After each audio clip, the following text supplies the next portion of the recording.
staf SMP Kegiatan Kawan yang saya hormati. Yang pertama, marilah kita panjatkan bersyukur kepada Allah Subhanahu wa Ta'ala yang telah memberikan rahmat dan hidayah pada kita semua, sehingga pada siang hari ini kita bisa berkumpul pada acara penyebaran pemahaman dan pengalaman penerapan budaya positif yang nanti akan disampaikan oleh Bu Yitma Siri Puspasari SPD, calon guru penggerak angkatan 11, maaf. Oleh karena itu, rasa syukur kita kepada Allah SWT, marilah kita ucapkan dengan membaca tahmid. Alhamdulillah. Salawat dan salam senantiasa kita sampaikan kepada baginda Rasul Nabi besar Nabi Muhammad SAW yang telah memberikan rahmat dan hidayah kepada kita semuanya. Amin ya rabbal alamin. Pada Bapak Ibu guru sekalian yang saya hormati, untuk penyebaran pemahaman dan pengalaman penerapan budaya positif akan dipaparkan oleh Bu Yitma Siri Puspasari SPD. Kepada beliau Ibu Yitma Siri dipersilakan secukupnya. Assalamualaikum warahmatullahi wabarakatuh. Waalaikumsalam. Yang terhormat Ibu Ina Wijayanti selaku Kepala SMP Negeri Kalibawang, serta Bapak Ibu Guru SMP Negeri Kalibawang yang saya hormati. Dengan mengucap syukur alhamdulillah pada kesempatan kali ini saya bisa mendiseminasikan atau nanti akan saya laksanakan penyebaran pemahaman dan pengalaman penerapan budaya positif pada modul 1.4 di pelatihan atau pendidikan calon guru penggerak angkatan 11.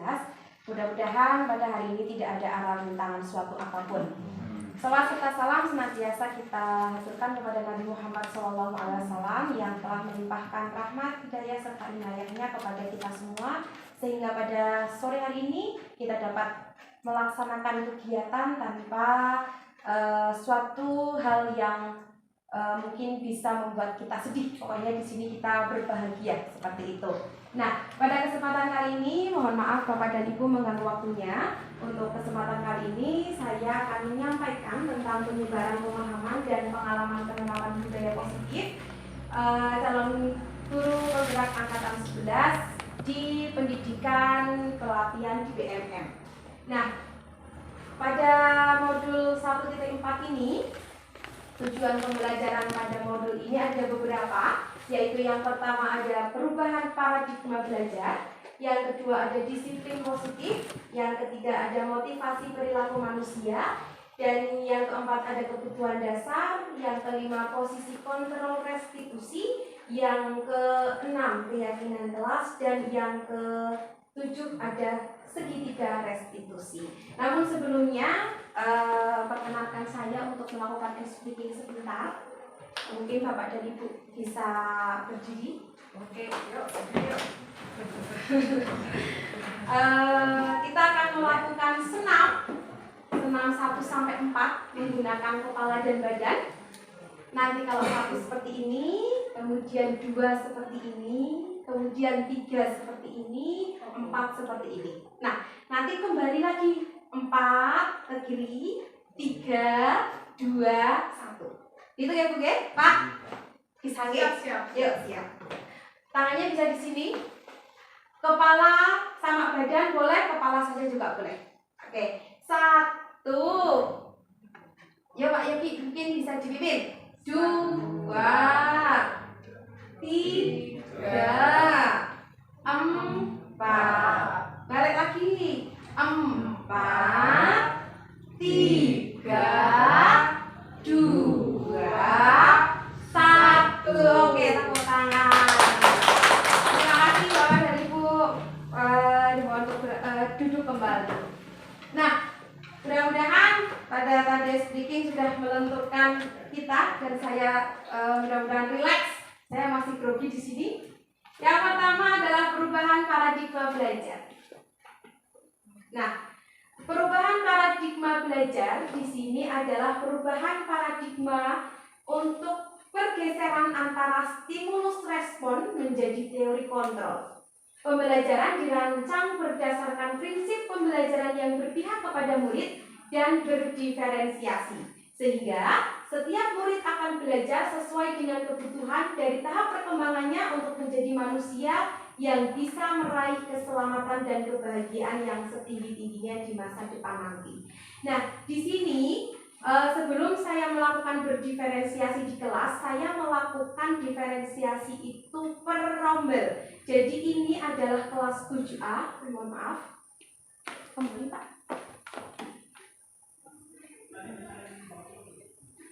Nah, di sini adalah kelas 7A, kemudian yang 8A, mohon maaf, yang di bawahnya adalah kelas 8B. Di situ saya menerapkan model pembelajaran yang berbeda karena menurut saya di kelas 8A dan kelas 8B itu adalah anak-anak yang tidak bisa disamakan ketika kita akan melakukan pembelajaran. Di kelas 8A tadinya saya melakukan pembelajaran tentang iklan itu menggunakan model yang atas, menggunakan model yang anak-anak sudah saya sediakan sendiri, kemudian memilih, kemudian ditempel mana yang iklan komersil dan non komersil.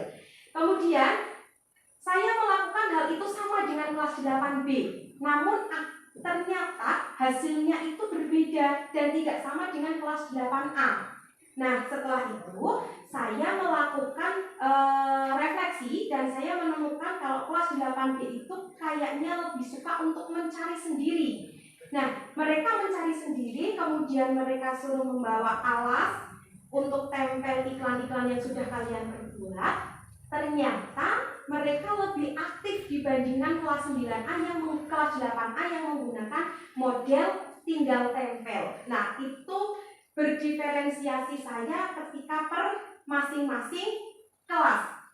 Sebelum itu kemudian saya masuk ke kelas dan saya kelompokkan anak-anak mana yang suka mencari, suka menggambar, suka menempel itu kemudian saya jadikan satu dan itu hasilnya. Bahwa pada perubahan paradigma belajar kita harus mengetahui apa yang dibutuhkan anak ketika anak tersebut melakukan pembelajaran. Yang pertama supaya menyenangkan, yang kedua kita sebagai guru itu hanya sebagai fasilitator atau berpihak pada murid, seperti itu. Nah, yang kedua ada disiplin positif. Makna kata disiplin positif itu sendiri adalah sesuatu yang dilakukan seseorang pada orang lain untuk mendapat kepatuhan. Kemudian yang dimaksud dengan disiplin positif adalah pendekatan untuk mendidik murid yang bertujuan untuk membentuk kontrol diri dan meningkatkan kepercayaan diri, sehingga mereka bisa berperilaku dengan berpedoman pada nilai-nilai kebajikan universal, yaitu sifat positif manusia, merupakan tujuan mulia yang ingin dicapai oleh setiap individu, terlepas dari suku bangsa, bahasa, agama, maupun latar belakangnya. Jadi, pada disiplin positif ini, sekolah pasti sudah melakukan apa yang dinamakan budaya positif atau disiplin positif. Hanya saja mungkin sebelum saya mengikuti calon guru penggerak, saya tidak tahu bahwa itu ada wadahnya. Nah, ternyata ketika saya ikut pembelajaran dan pelatihan guru penggerak, saya baru tahu, oh ternyata di SMP Negeri 3 Kalibawang ya sudah melakukan hal itu. Hanya saja belum tahu arahnya mau kemana. Nah, monggo Pak. Nah, disiplin positif. Di sini saya nanti akan membagikan posit. Nah, menurut Bapak Ibu, disiplin positif apa yang sudah Bapak Ibu terapkan di sekolah maupun di kelas? Mungkin bisa dituliskan, nanti bisa ditempel di kertas yang sudah disediakan. Disiplin positif apa yang sudah bisa diterapkan di sekolah?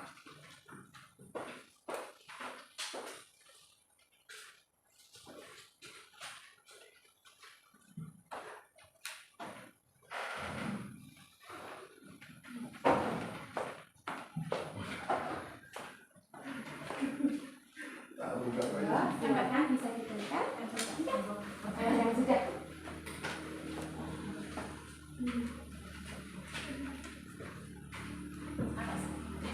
Boleh.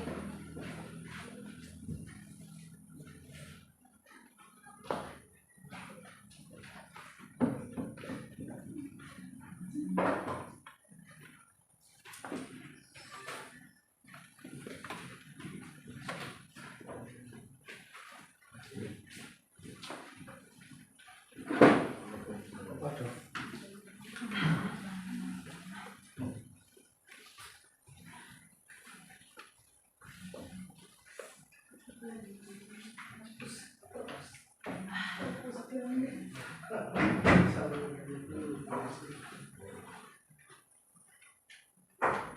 Jadi disiplin positif itu sudah dituliskan oleh Bapak dan Ibu di depan. Minta tolong Ibu Mila ya untuk dibacakan. Oke.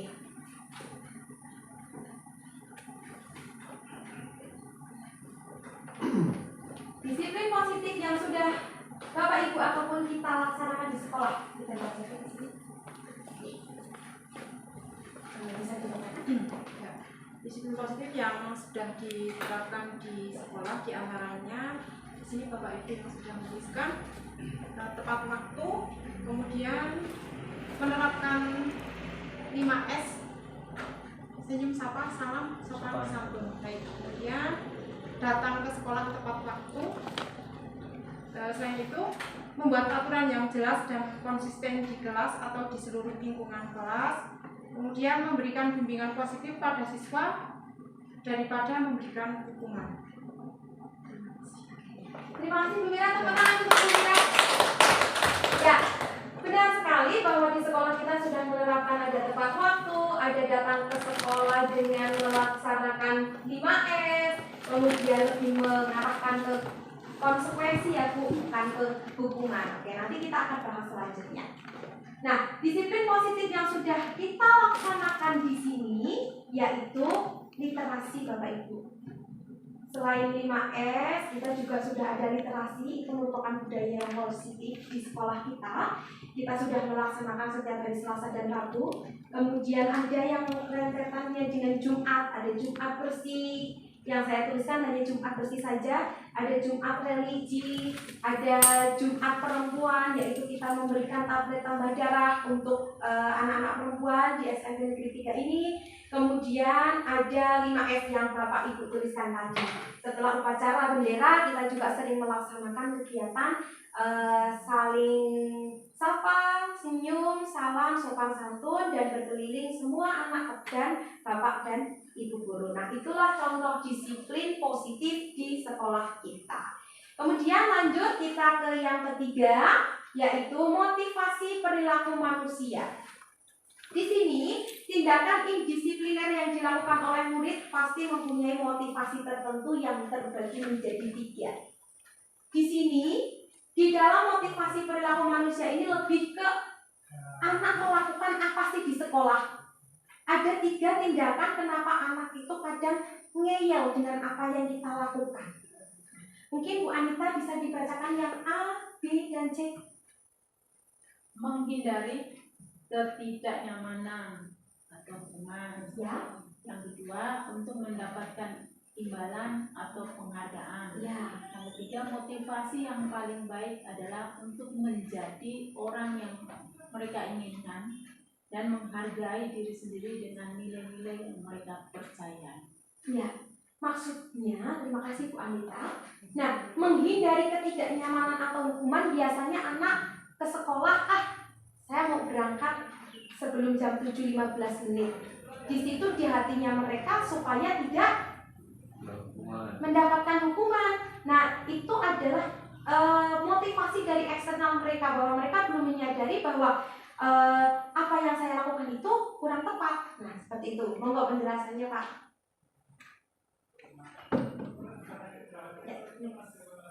Nah, menghindari ketidaknyamanan atau hukuman di sini adalah tingkatan terendah dari motivasi perilaku manusia. Biasanya orang yang motivasi pelakunya untuk menghindari hukuman atau ketidaknyamanan akan bertanya, apa yang akan terjadi apabila saya tidak melakukannya? Nah, sebenarnya mereka itu sedang menghindari permasalahan yang mungkin muncul dan berpengaruh pada mereka secara fisik, psikologi maupun tidak terpenuhinya kebutuhan mereka.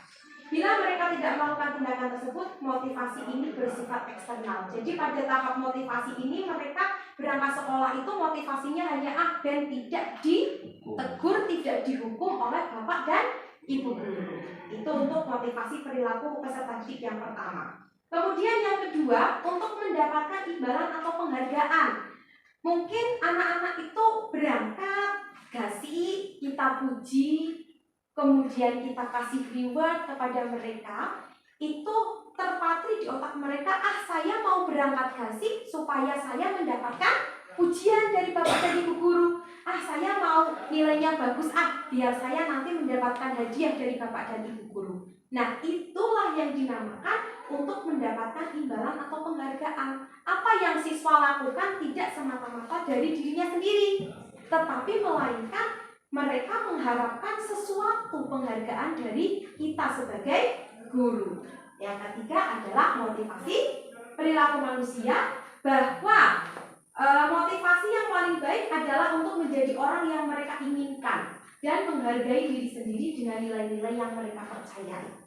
Jadi ketika seorang siswa sudah memiliki motivasi yang ketiga ini, maka dia sudah benar-benar melalui internal dari dirinya mereka sendiri, bahwa saya tidak berangkat sekolah tepat waktu, berarti nanti saya konsekuensinya rugi untuk diri saya sendiri. Mungkin saya kurang tidak mengikuti pembelajaran, tidak mengikuti speaking yang pertama, atau bahkan mungkin tidak mengikuti literasi sebelum jam pembelajaran. Itu hadir dari diri sendiri, seperti itu.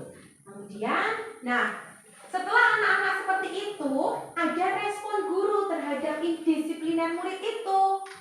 Respon guru itu ada konsep disiplin identitas gagal dan ada konsep disiplin identitas sukses. Kalau di identitas guru sebagai yang gagal di sini, bahwa bapak dan ibu guru akan memberi hukuman dan penghargaan. Hukuman itu maksudnya apa? Hukuman itu adalah bentuk pengendalian perilaku seseorang yang bersifat memaksa dan menyakitkan. Nah, itu hukuman. Kemudian penghargaan adalah bentuk pengendalian perilaku seseorang dengan suatu imbalan benda atau peristiwa yang diinginkan. Semuanya itu positif dan negatif, dan masuk ke hukuman dan penghargaan yang di situ adalah kita sebagai guru harus bisa merefleksikan bahwa hal tersebut adalah konsep disiplin identitas yang gagal. Mudah-mudahan di SMP Negeri 3 ini tidak ada yang melakukan hukuman ataupun penghargaan yang bentuknya itu sudah menancap pada peserta didik kita. Apa yang harus dilakukan selain melakukan hukuman dan penghargaan? Nah, kita masuk ke konsekuensi dan restitusi. Pada awalnya, konsep disiplin identitas sukses itu adalah kita melakukan konsekuensi. Konsekuensi itu bentuk pengendalian perilaku seseorang yang membutuhkan proses stimulus respon. Kita sudah melakukan diskusi dengan anak, kita sudah menawarkan, kalau kamu melanggar peraturan tidak mengerjakan tugas di tugas bidik, kamu akan melakukan apa? Saya akan menuliskan 2 kali, Bu. Itu muncul dari dirinya. Saya mau mengerjakan membaca puisi, Bu. Saya mau mengerjakan tugas yang berkaitan dengan cerpen, Bu. Nah, itu masuk ke konsekuensi di mana saya dan si anak didik itu dan peserta didik sudah saling menyetujui itu. Namun, hal tersebut masih tercatat, konsekuensi itu masih tercatat bahwa anak itu melakukan hal masih sedikit di dalam hatinya, saya nanti mengerjakan tugasnya, atau nanti tidak diperbolehkan, atau nanti dapat hadiah dari ibu. Nah, seperti itu. Tapi yang kedua, konsekuensi dan restitusi yang kedua yaitu konsekuensi dan restitusi adalah proses menciptakan kondisi bagi murid untuk memperbaiki kesalahan sehingga mereka bisa kembali pada kelompoknya dengan karakter yang lebih kuat. Nanti kita akan belajar bagaimana melaksanakan restitusi untuk hal yang membuat anak-anak tersebut nanti bisa melakukan sesuai dengan internal mereka. Nah, di sini setelah yang ketiga sudah, kita akan melihat kelakuan siswa, tingkah laku siswa dengan kebutuhan dasar manusia. Bahwa kebutuhan dasar manusia ada bertahan hidup, ada kasih sayang dan rasa diterima, ada penguasaan, ada kebebasan, dan ada kesenangan. Dari situ nanti saya akan memberikan contoh pemantik. Di situ ada soal, Nanti kita baca bersama-sama. Nah, di sini dari 5 dasar kebutuhan manusia itu Doni itu masuk kemana? Mungkin Pak Mujianto bisa dibacakan, terlihat. Ibu Ambar, guru wali kelas 2A di SD Pelita Hati, sedang bingung menghadapi ulah salah satu murid di kelasnya, yaitu Doni. Beberapa anak di kelas 2A telah datang padanya dan mengeluhkan Doni yang seringkali meminta bekal makan siang mereka dengan paksa. Jika Anda menghadapi situasi seperti Ibu Ambar, apa yang akan Anda lakukan menurut Anda? Kira-kira apa alasan Doni melakukan hal tersebut di atas? Oke. Tadi sudah ada 5 kebutuhan dasar nih Bu. Yang pertama apa tadi? Bertahan hidup. Yang kedua kasih sayang. Yang ketiga kesenangan. Yang keempat kebebasan. Dan yang kelima apa tadi? Penguasaan. Nah, dari kasus Doni itu, menurut Ibu dan Bapak, kira-kira Doni itu masuk ke kebutuhan dasar yang apa dengan adanya seperti itu? Mungkin ada yang bisa berpendapat. Saya mungkin bisa. Kalau dilihat dari kasus Doni, sebenarnya banyak kebutuhan dasar di situ. Tapi saya mau ambil satu contoh untuk bertahan hidup. Alasannya ketika jam istirahat temannya sudah makan, sementara Doni tidak makan, padahal dia lapar. Maka Doni meminta makanan ke temannya itu untuk bertahan agar dia tidak lapar. Mungkin itu untuk yang bertahan hidup. Oke, terima kasih Bu Ida. Tepuk tangan buat Bu Ida. Dari hal ini kita bisa melihat jangan mengejas murid nyun sewunya ketika mereka itu melakukan hal di luar sana. Kita harus mengetahui dulu 5 dasar anak itu kenapa sih melakukan hal itu. Oh, ternyata dari kebutuhan itu bertahan hidup. Ya, betul sekali tadi yang dikatakan sama Bu Ida. Nah, beliau berpendapat bahwa Doni itu lapar, Bu. Sehingga dari lapar itu apapun yang dia lakukan menurut dia itu benar, gitu kan. Nah, padahal kita sebagai guru tidak mau tahu. Dapat wadulan nyuwun sewunya apa gitu? Dapat laporan dari teman yang lain. Bu, si Doni itu ngambil makanan saya. Kita langsung emosi bahwa Doni itu adalah anak yang nakal, suka merebuti makanan dari teman-teman. Padahal kita sebagai guru harus mundur 1 langkah, harus mengetahui terlebih dahulu.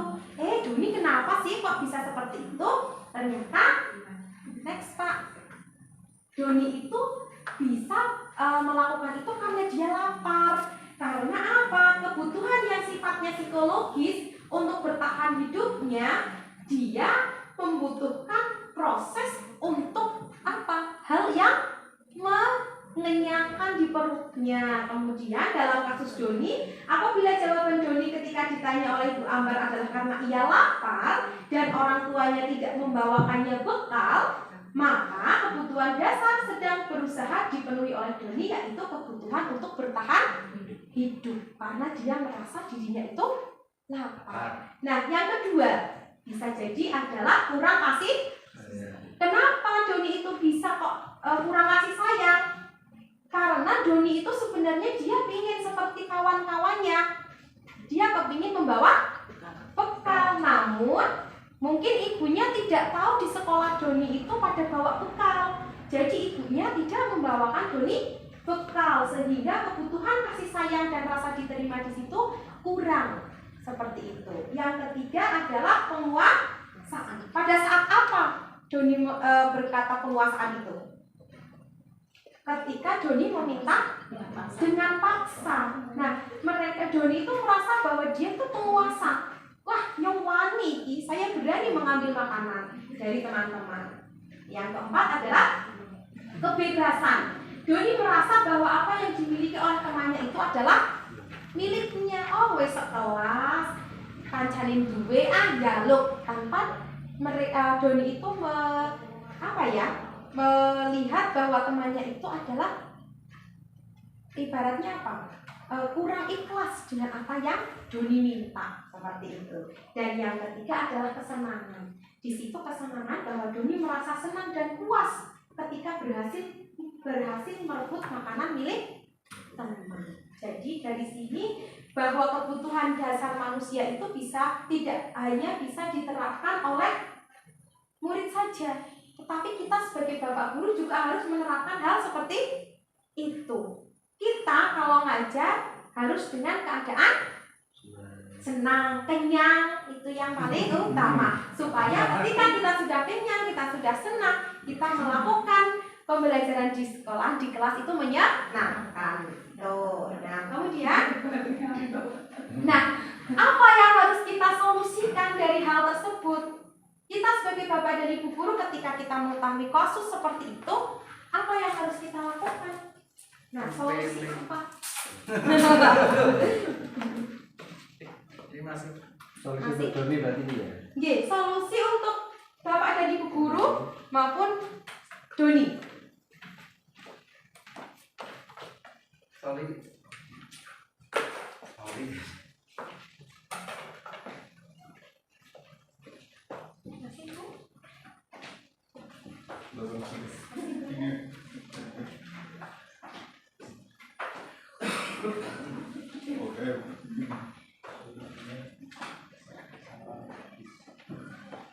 Solusinya dari ketika ada anak yang merebut makanan milik orang lain, dia tidak membawa bekal.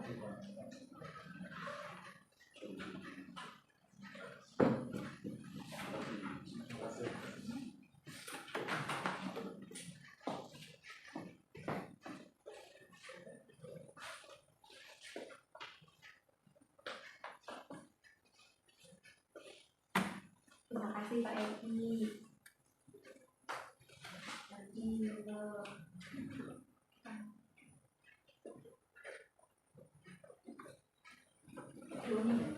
Oke.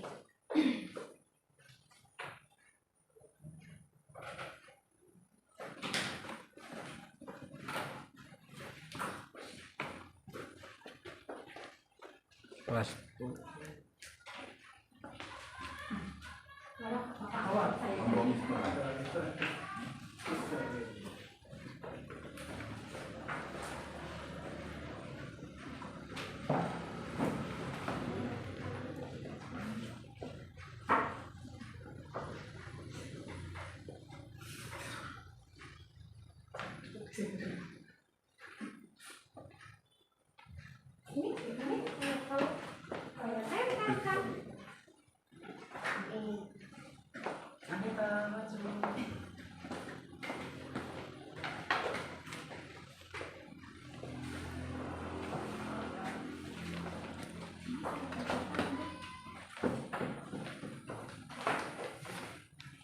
Oke, baik. Terima kasih Bapak dan Ibu sudah memberikan solusi. Mungkin ada salah satu yang ingin membacakan ke depan.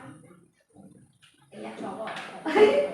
Saya. Oh iya, Sekarang udah ibu, sekarang bapak. Bapak, iya Bapak, ya Pak. Rebutan Pak yo, saya harus menang dong. Iya. Nanti bisa sendirian Pak. Siap. Monggo. Saya ambilnya bebas ya. Oke. Ini Mas Opa yang tulisan di. Dibaca aja di situ Pak. Oh iya. Doni diajak makan berdua dengan guru sambil berbincang-bincang tentang permasalahan Doni. Oke. Satu saja. Lagi. Oh, lagi. Oke. Ini yang biru, merah. Mendiskusikan tindakan anak termasuk tindak yang salah atau tidak. Oke. Oke. Bon ya? Cukup? Bukan ya. Oke. Monggo. Terima kasih Pak Budi. Tepuk tangan. Nah, tadi sudah dicontohkan dan dibacakan sama Pak Mudi. Ada beberapa solusi yang mungkin bisa menjadi motivasi untuk kita bahwa jika ada hal seperti itu maka ada beberapa solusinya. Misalkan harus mengetahui dulu latar belakang Doni, kemudian menggunakan pendekatan berkomunikasi pada wali murid, memberitahu orang tua ya. Pada dasarnya ketika ada hal seperti itu tidak semata-mata kita harus menyalahkan anak, tetapi kita harus mengetahui yang pertama latar belakang. Setelah kita menggali latar belakangnya dari siswa tersebut, kemudian mungkin kita bisa berbincang dengan wali kelas atau guru BK kalau di SMP ya. Setelah itu kita bisa berkomunikasi atau mengkomunikasikan kepada orang tua. Mungkin itu salah satu solusi yang bisa dilaksanakan. Kemudian selanjutnya, nah tadi sudah ada posisi Doni. Sekarang kita di posisi kontrol restitusi. Jadi, diperlukan suatu nilai yang membantu mereka menjadi murid yang berbudaya positif. Dalam hal ini adalah keyakinan kelas, yaitu nilai-nilai kebajikan universal. Kebajikan universal itu yang seperti apa? Yang memiliki rasa syukur, tanggung jawab, hormat, patuh, disiplin, percaya diri, dan lain-lain yang disepakati oleh guru dan murid secara tersirat dan tersurat dalam kelas sebagai acuan dalam berperilaku terhadap diri sendiri dan orang lain dalam lingkungan tersebut. Nah, posisi kontrol guru di sini yaitu ada penghukum, ada pembuat rasa bersalah, ada teman, ada pemantau, dan ada manajer. Seperti apa kira-kira posisi kontrol guru yang ada di dalam hal itu? Untuk kita akan melihat pada kasus di SMP misalkan, ataupun di SD. Penerapan 5 posisi kontrol di dalam diri guru itu ada kasus misalkan siswa tidak memakai atribut lengkap saat upacara. Nah, bagaimana posisi guru sebagai posisi penghukum? Ketika guru memposisikan sebagai penghukum, yaitu Bapak dan Ibu guru akan berkata seperti ini: patuhi perintah sekolah, lalu berdiri di depan barisan. Itu posisi kontrol guru sebagai penghukum. Kemudian yang kedua, ketika siswa tidak memakai atribut lengkap saat upacara, yaitu ada pembuat rasa bersalah. Jadi nadanya direndahkan. Jadi kayak seperti ini. Berapa kali bu guru harus memberitahu kamu, bu guru kecewa sama kamu. Nah, itu memojokkan anak supaya mereka itu merasa bersalah. Itu posisi guru ketika beliau ada pada pembuat rasa bersalah. Jadi menggunakan kata-kata yang halus, tetapi apa? Memojokkan anak supaya mereka merasa bersalah. Itu yang kedua. Posisi kontrol guru yang ketiga, sebagai teman. Nah, di sini biasanya banyak sekali dilaksanakan. Walaupun kadang di sini itu berhasilnya banyak, tetapi tidak konsisten. Ayolah yang tertib, buat bu guru bangga. Kali ini tidak apa-apa kamu salah. Itu memang ada posisi kontrol guru sebagai teman. Namun itu hanya saat itu saja. Ketika kita sudah berpindah pada kasus yang lain, maka teman itu sudah dilupakan sama anak-anak. Karena dia merasa saya diperhatikan sama bapak dan ibu guru pada saat itu saja. Yang ketiga, memantau. Di memantau ini posisi guru, yaitu contohnya kamu sudah melanggar apa peraturan dan konsekuensinya. Jadi di pemantau ini kita lebih tegas, kita lebih menanyakan kamu salah kamu di mana. Kita sudah membuat kesepakatan kan. Nah, kemudian ketika kamu salah apa konsekuensinya? Mereka menjawab sendiri. Itu pada posisi pemantau. Jadi mereka masih iya saya tahu saya melanggar ini, konsekuensinya ini. Tapi bahasanya dengan tegas kalau yang di pemantau. Nah, yang terakhir posisi kontrol manajer. Di sini di manajer ini kita sebagai guru yang bisa menjadi penghukum, bisa menjadi pembuat rasa bersalah, bisa menjadi teman, bisa menjadi pemantau, tetapi dengan hal-hal yang halus, dengan hal-hal yang bijaksana. Misalkan, apakah kamu tahu kesalahanmu? Pasti mereka akan menjawab, ya, saya tahu. Kira-kira bagaimana kamu akan memperbaiki kesalahan ini? Kita tanya seperti itu. Bukan langsung bertanya apa konsekuensinya. Kita tanya dulu, kira-kira kamu salah ya? Terus, nek salahnya bagaimana? Apa yang harus kamu lakukan sih? Nah, itu kita di bagian manajer. Di bagian manajer ini kita seolah-olah menjadi penghukum, pembuat rasa bersalah, teman, memantau, namun dengan bahasa yang lebih enak didengar oleh anak-anak. Seperti itu. Ini Pak. Nah, di sini kita sudah sampai ke yang F, di keyakinan kelas. Bapak dan Ibu sudah membuat keyakinan kelas? Sudah. Sudah. Baik. Apakah menggunakan langkah-langkah seperti ini? Ataukah hanya kesepakatan antara guru dengan peserta didik? Hanya secara lisan. Hanya secara lisan. Sudah ditulis? Belum. Nah, cara kita membuat keyakinan kelas itu tidak hanya sekedar kita mengungkapkan apa yang kita sepakati kemudian kita tempel atau bahkan belum ditempel. Itu nyuwun sewu akan hilang. Tetapi ketika keyakinan kelas itu kita yakini bersama-sama, yang pertama, kita membuat kesepakatan dengan kalimat yang dituliskan oleh murid. Jadi Bapak dan Ibu semua bisa membuat kesepakatan, terserah kata-kata anak itu bisa menggunakan negatif, bisa positif. Dilarang makan di kelas, dilarang datang tepat waktu, bisa. Boleh. Yang pertama, langkah pertama. Jadi membuat kesepakatan dengan kalimat yang dituliskan oleh murid. Murid itu bebas menulis apa, kemudian tempel. Nah, setelah sudah, kita akan membuat menjadi kalimat yang positif. Dari kata dilarang, itu nanti kita buat yang enak kata-katanya. Misalkan, mengerjakan tugas tepat waktu dengan menyenangkan. Bukan dilarang mengerjakan tugas setelah jadwal yang ditentukan. Nah, itu kan rasanya horor gitu. Nah, mengerjakan tugas tepat waktu dengan menyenangkan. Itu mungkin bisa dibuat kalimat menjadi positif itu.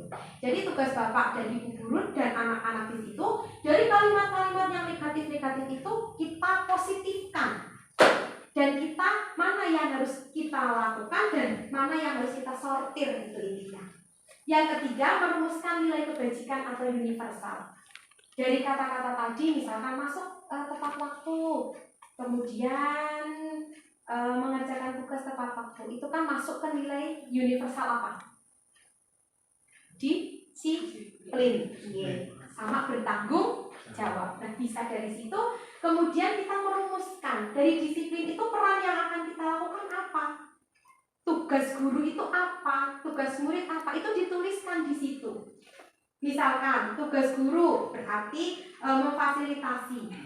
Apakah tugas guru di situ membentak-bentak? Tidak, gitu. Nah, jadi di situ tugas guru dan tugas murid harus dituliskan secara gamblang. Nah, ini proses pembuatan keyakinan kelas di kelas 9B. Di situ saya menerapkan anak-anak menuliskan apa yang mereka tuliskan, kemudian tempel. Setelah itu kita mulai membuat yang positif-positif dulu dan diskusi bersama anak-anak. Kemudian kita tuliskan peran-peran apa yang harus saya lakukan di situ. Kemudian anak-anak itu apa yang harus dilakukan, guru itu melakukan seperti apa. Setelah itu saya tidak membuat itu sendiri, tapi itu anak-anak yang membuat. Bu, boleh tidak kalau keyakinan kelas itu kita buat menggunakan Canva? Boleh. Nah, itu hasil dari anak-anak kelas 9B untuk membuat Canva. Keyakinan kelasnya ada 6, di situ sudah menggunakan kalimat yang positif. Nah, yang terakhir adalah segitiga restitusi.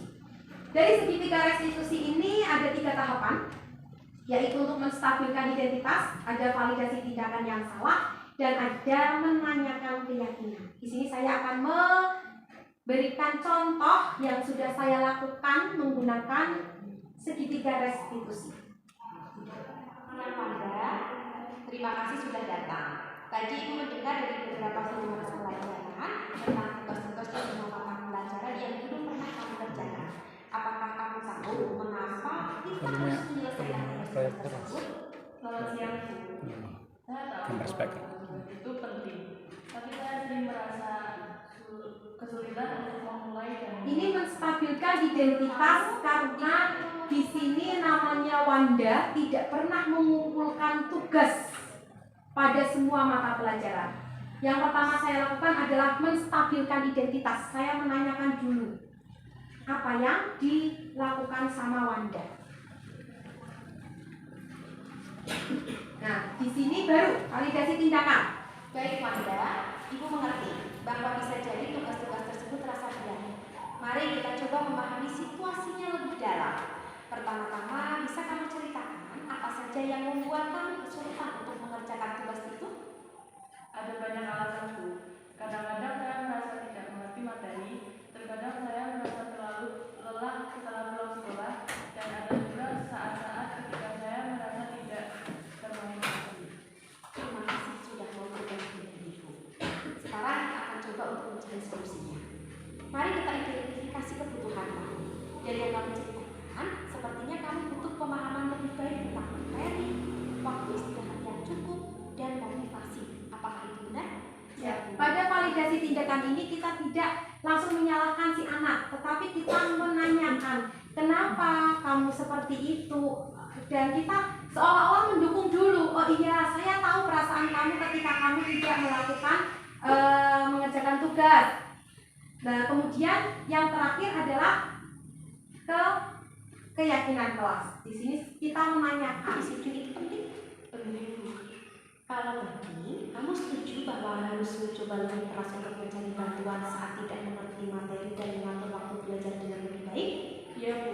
Saya harus lebih berusaha dalam hal itu. Bagus sekali. Menurut kamu, apa yang harus kamu lakukan untuk memperbaiki dalam pengerjaan tugas-tugas tersebut? Saya akan mencoba lebih keras lagi untuk mengikuti jadwal dan mencari bantuan jika diperlukan.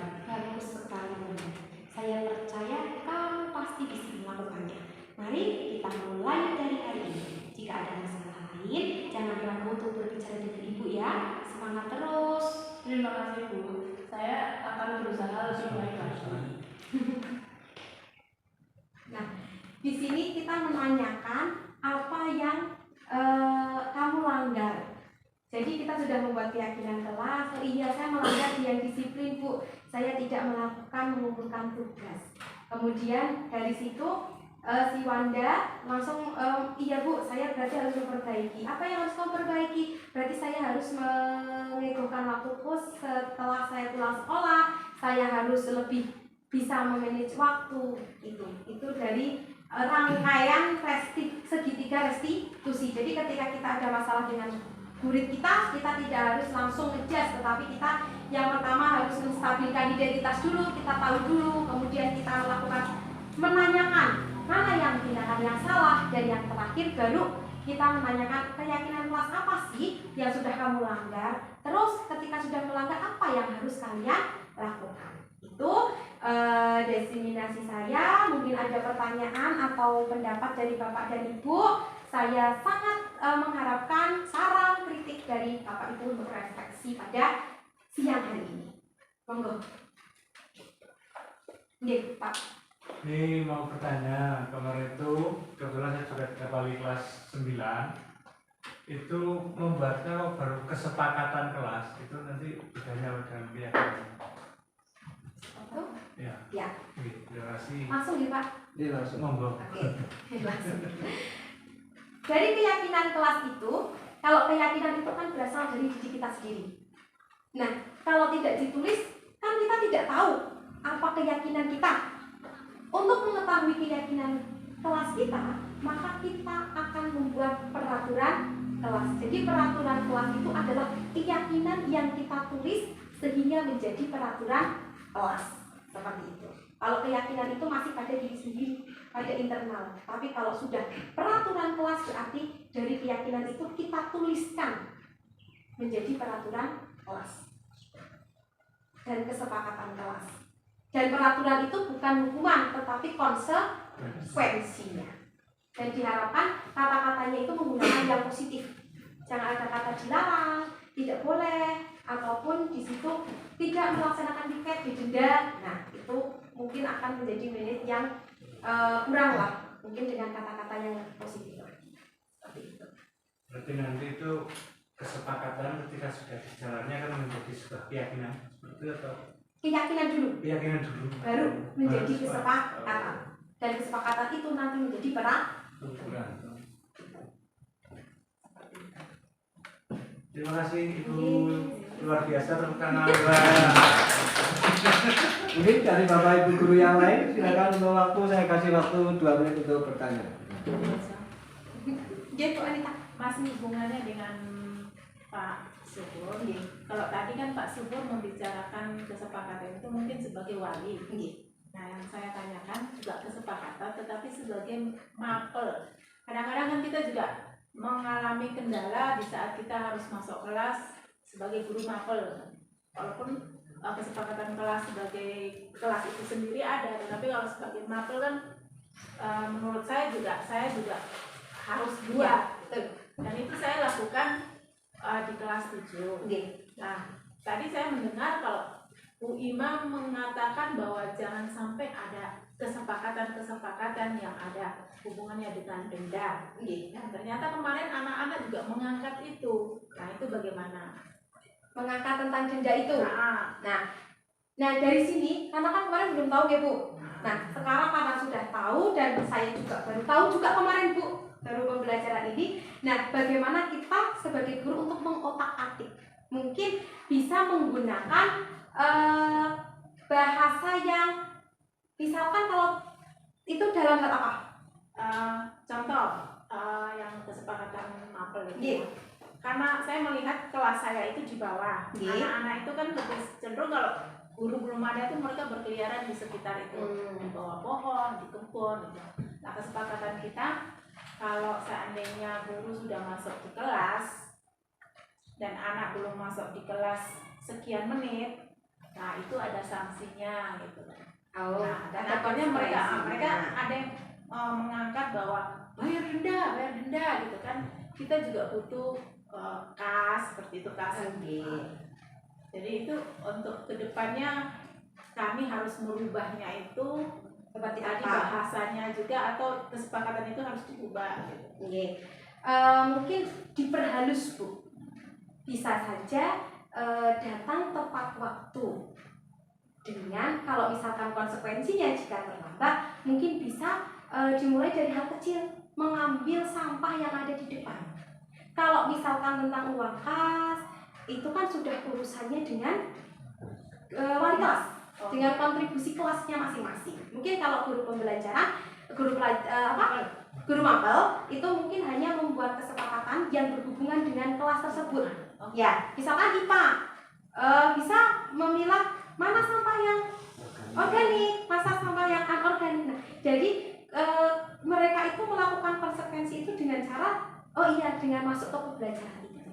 Kalau saya juga misalnya anak-anak terlambat seperti itu Bu dalam bahasa Indonesia, bisa saja mereka membaca puisi, bisa saja kamu mau apa membaca, berarti sudah berliterasi, itu aja. Itu ramah untuk mata pelajaran. Gitu Ibu Anita, ya sudah bagus sekali di mata pelajaran sudah menggunakan keyakinan kelas. Ya, tangan Anita.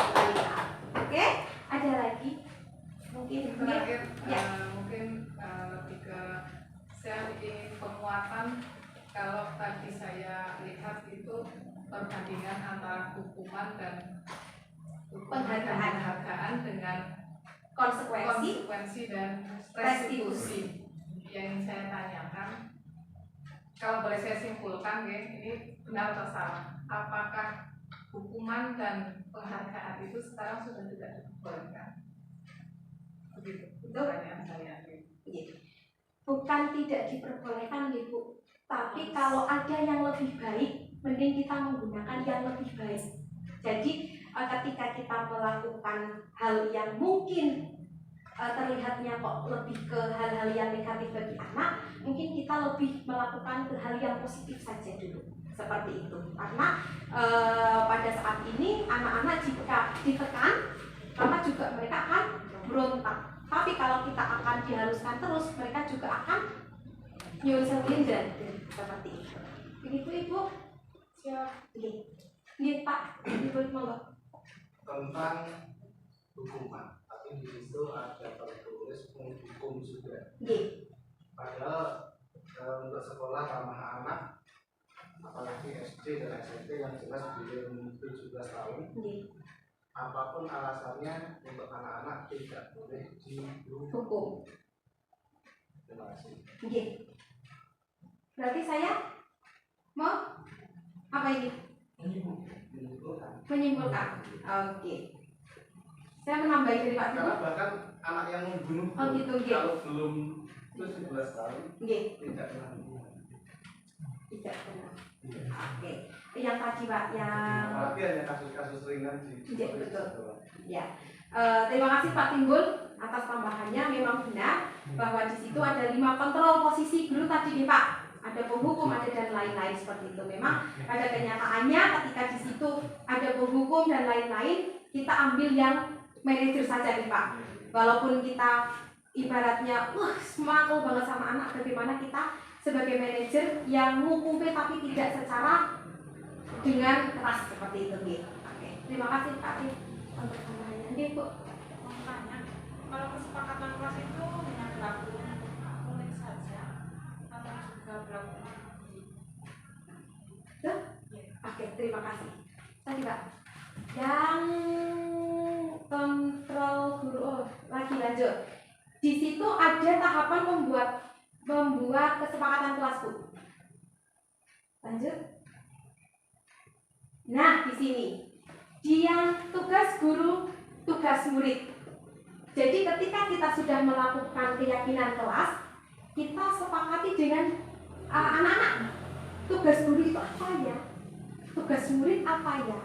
Nah, jadi di situ nanti ada kegiatan-kegiatan yang sudah kita lakukan di kelas ini bersama dengan murid-murid itu. Misalkan tugas guru berarti datang tepat waktu, kemudian memberi tugas tidak terlalu banyak, pembelajaran yang menyenangkan. Nah, itu kita buat dengan anak didik kita seperti itu. Nah, tugas murid apa? Mengerjakan tugas tepat waktu, belajar menyenangkan. Sama aja, tapi dari hal tersebut perannya masing-masing. Seperti itu. Terima kasih. Mungkin ada yang memberikan satu saran, satu kritik atau refleksi untuk saya. Siapa? Ibu mungkin Refleksi. Iya. Enggak semacam refleksi sih. Cuma ucapan terima kasih. Sebelumnya saya khususnya terkait dengan kesepakatan kelas sama mungkin dengan pendapat teman guru yang lain bahwa saya masih menggunakan kata-kata tidak boleh dan lain sebagainya. Dengan pemaparan materi dari panjenengan, saya jadi tambah wawasan. Insya Allah ke depan saya berusaha untuk menggunakan kata-kata yang lebih enak didengar. Begitu. Terima kasih. Aplaus untuk Bu Yit.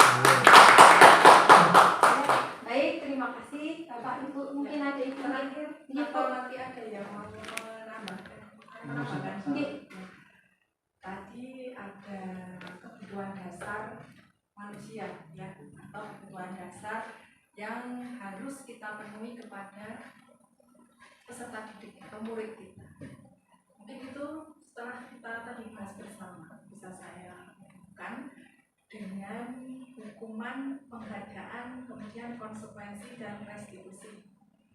Begini Bapak Ibu yang akan saya sampaikan. Hukuman dan penghargaan itu memang sebaiknya untuk di kurikulum Merdeka ini kita hindari. Nah, sebagai solusi untuk menghindari adanya hukuman dan penghargaan itu kita menggunakan tadi yang sudah dipaparkan oleh Bu Yitma, menggunakan konsekuensi dan restitusi. Kemudian langkah-langkah restitusi tersebut salah satunya adalah ini untuk memenuhi kebutuhan dasar dari murid kita. Kemudian ketika ada murid yang melanggar, ada murid yang belum pas dengan apa-apa yang menjadi kesepakatan, nah kesepakatan tersebut kita hubungkan dengan keyakinan kelas yang sudah kita buat, sehingga berjalannya konsekuensi dan restitusi itu juga berawal dari keyakinan yang kita buat bersama-sama dengan murid kita sesuai dengan langkah-langkah yang sudah dijabarkan tadi, dan itu bisa untuk memenuhi kebutuhan dasar. Harapannya seperti itu ya Bapak Ibu. Semoga dari pemaparan ini menurut saya sudah keren, luar biasa, semangat. Harapan saya juga ini menginspirasi, memotivasi rekan-rekan saya untuk tetap nanti melanjutkan perjuangan Bu Hikmah di episode selanjutnya di Guru Penggerak selanjutnya. Terima kasih. Itu saja dari saya. Itu masih nganggur. Ya, close untuk Ibu Hikmah dan rekan-rekan semua. Baik Bapak Ibu, terima kasih penguatannya, terima kasih sudah meluangkan waktunya untuk saya. Mohon maaf jika dari tadi saya ada salah-salah kata dan kurang puas pada saat menjelaskan. Mohon maaf yang sebesar-besarnya. Sebelum saya kembalikan ke moderator, saya akhiri. Mudah-mudahan sesi kali ini bermanfaat buat saya dan buat Bapak Ibu semuanya. Assalamualaikum warahmatullahi wabarakatuh. Waalaikumsalam warahmatullahi wabarakatuh. Terima kasih saya ucapkan kepada Ibu Hikmah Puspasari SPD yang sudah memaparkan materi penyebaran pemahaman dan pengalaman penerapan berarti. Mudah-mudahan yang sudah disampaikan oleh Ibu Hikmah calon guru penggerak angkatan 11 bisa membawa dampak yang bagus dan bisa memotivasi untuk kita semuanya, dan tadi sudah sampaikan Bu Ida juga dapat motivasi dan dapat memunculkan calon guru penggerak angkatan berikutnya. Terima kasih kepada Ibu Hikmah. Sekali lagi tepuk tangan untuk Bu Hikmah pada siang hari ini. Semangat. Oke, saya sudah mengamalkan acara. Tentu saja banyak kesalahan, saya mohon maaf. Belum saya tutup. Mari acara ini kita tutup dengan membaca hamdalah bersama-sama. Alhamdulillahirobbilalamin.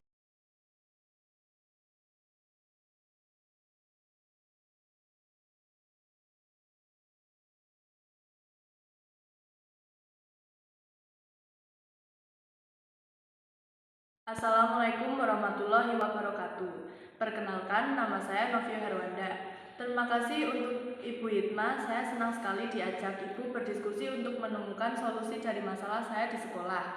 Saya berjanji akan lebih disiplin lagi dalam mengerjakan tugas dan mengatur waktu untuk istirahat setelah pulang sekolah.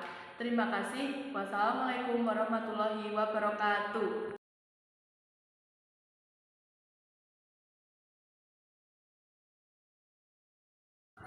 Assalamualaikum warahmatullahi wabarakatuh. Perkenalkan, nama saya Ida Rusmia Ningtyas dari SMP Negeri 3 Kalibawang, guru senior dari CGP Angkatan 11 atas nama Hikmah Siwi Pusposari SPD.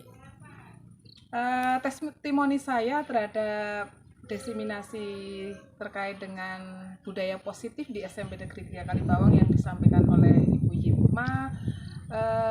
Sebelum diseminasi, kami belum memahami apa itu keyakinan kelas. Kami masih membuat keyakinan kelas hanya berasal dari guru tanpa melibatkan siswa. Setelah ada diseminasi, kemudian kami sudah mempunyai pengetahuan dan kedepannya akan kami membuat kesepakatan kelas yang benar-benar kesepakatan antara siswa dengan guru.